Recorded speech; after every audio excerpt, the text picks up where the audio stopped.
నమస్కారం ఘంటారావానికి స్వాగతం. ముందుగా ప్రధానాంశాలు.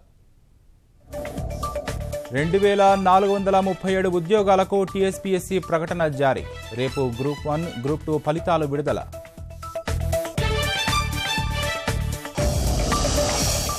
నగదు రహిత లావాదేవీల కోసం టీ వ్యాలెట్.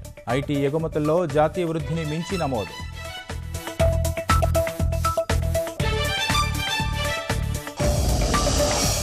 అవతరణ వేడుకలకు సిద్ధమైన తెలంగాణ. రేపు పరేడ్ మైదానంలో సీఎం జెండా ఆవిష్కరణ.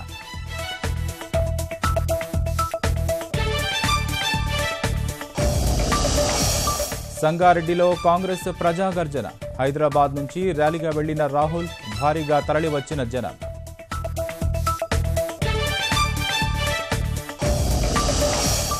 మియాపూర్ భూ అక్రమాల్లో పెద్దల హస్తముందని విపక్షాల ఆరోపణ.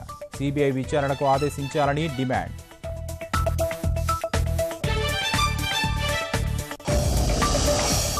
ఐదుగురు పాక్ సైనికుల హతం, మరో 6గురికి గాయాలు. సరిహద్దులో కవ్వింపులకు భారత్ ధీటైన జవాబు.